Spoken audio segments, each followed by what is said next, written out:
박창식입니다.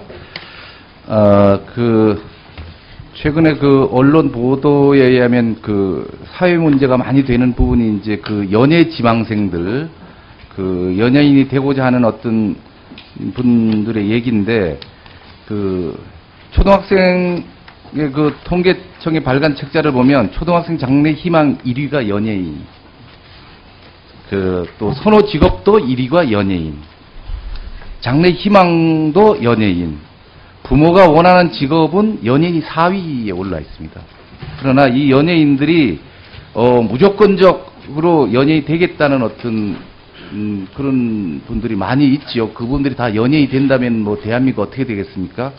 근데 뛰어난 재능을 가진 학생들에게 현재 학교에서 제공할 수 있는 것은 사실 아무것도 없죠. 너 연예인이 되라, 너 연기를 이렇게 하고 뭘 해라, 이렇게 가르쳐 주는 것이 사실 없지 않습니까? 본인 스스로가 TV를 보거나 이런 어떤 부모의 강요에 의해서 때로는 뭐 이렇게 그런 지망을 하게 되는데, 학교에서 배울 수 있다는 게 뭐가 있겠습니까? 장관님께서는? 예, 최근에는 저희가 아이들의 꿈과 끼를 키워주기 위해서 이제 여러 가지 동아리 활동이나 특기적성을 키워주면서 장래 희망과 관련된 그런 여러 가지 체험 프로그램이나 이런 것을 많이 운영을 하고 있습니다. 그래서 만족할 만한 수준은 아니지만 그래도 점점 늘어나고 있습니다. 그런 부분도 사실 이제 요즘 많이 접하고 있는데, 스포츠나 어떤 클래식 예술의 재능을 가진 학생들은 사실 어려서부터 체계적으로 이렇게 교육을 좀 받을 수 있지만, 특히 연예인이 되는 학생들은 밖에서 사실 길을 찾을 수밖에 없지 않습니까? 초등학생, 중학생, 고등학생 보면은. 그래서 결국은 많은 학생들이 꿈을 펼쳐보지도 못하고 포기하는 경우도 있고, 학교 밖으로 나서 사교육이나 기획사를 전전하면서 어떤 재능과 꿈을 키우지도 못하며 좀 못된 기획사 내지는 무분별한 기획사에 의해서 금전적인 사기도 당하고 이런 그래서 희망을 포기하고 뭐 이런 분들이 많이 있습니다. 그래서 이런 어떤 부분들이 어려서부터 스타가 된다고 하는 어떤 인성의 문제가 저는 많이 있다고 생각이 듭니다. 어떤 이런 스타의 화려한 뒷면에는 씁쓸하고 빛과 그림자가 있다는 이런 어떤 부분도 어찌 보면 조금 전에 장관님 말씀하신 동아리나 이런 걸 통해서 좀 알려줄 필요도 있다. 무조건적인 어떤 배우를 따라하고 K-팝 가수를 따라하고 능력이 되지도 않는데 나는 배우가 되겠다고 하는 이런 과대망상증을 갖고 있는 학생들이 사실은 엄청 많단 말이죠. 그런 친구들이 사실은 어떻게 보면 나이가 좀 들고 하면 불효자가 되는 길로 가고 있습니다. 20대에 철사를 씹어먹어도 소화해야 될 나이에 배우가 되겠다고, 가수가 되겠다고, 뭐 이런 어떤 부분, 이런 어떤 대중문화를 가리킬 수 있는 이런 어떤 부분이 학교에서 굉장히 적지요. 예를 들면 예술교육은 사실 돈이 많이 들지 않습니까?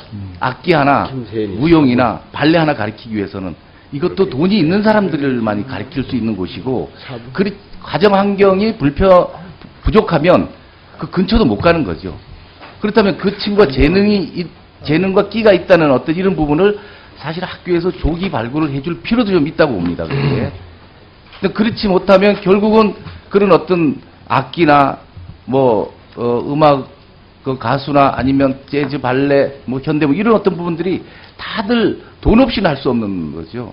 그런 어떤 부분이 앞으로 예술학교를 좀 늘리고, 중고등학교 예술학교를 좀 늘리고, 거기에서 어떤 재능과 끼를 많이 만들 수 있는 이런 부분이 필요하지 않을까, 이런 생각이 듭니다. 그런 어떤 부분에 대해서는, 조금 논외로 좀 어떤 교육적인 부분에서 좀 논외로 된 게 아닌가, 시장에다 맡기고 어떤 이런 부분인 것 같습니다. 그런 부분에 대해서는 장관님은 좀 어떻게 생각하세요? 예, 의원님 말씀대로 사실은 예능 분야뿐만 아니라 전반적으로 우리나라 교육에서 학생들에 대한 진로 교육이 상당히 취약하다고 생각을 합니다. 그래서 어려서부터 자기의 소질과 적성을 찾아서 어떤 진로로 나가야 될 것이냐 하는 부분에 대한 진로 교육이 대폭 강화되어야 된다고 생각을 하고요. 그러면서 이제 학생들에게 그런 걸 체험할 수 있는 그런 기회를 제공을 하다 보면 훨씬 더 자기 적성에 맞는 쪽으로 나아갈 수 있지 않을까 이렇게 생각하고, 앞으로 그런 쪽에 더 많은 관심을 기울이도록 하겠습니다. 그래서 지금 아주 한국 종합예술학교 같은 경우도 유능하지 않습니까, 학교가? 그런데도 취업률은 한 3%밖에 안 됩니다. 그럴 정도 밖에 나와서 할 공간이 많이 줄어들고, 또 하나는 지난번에 장관님 말씀드렸지만 그 학교 드라마를 통해서 그 교권이나 왕따나 폭력 같은 걸 많이 줄였다고 한번 제가 말씀드렸는데 앞으로 그 학교 같은 드라마에 교육적인 차원에서 예산을 많이 지원할 생각이 있으신지 그 한번 경험을 해보셨습니까? 효과 좋지 않았습니까?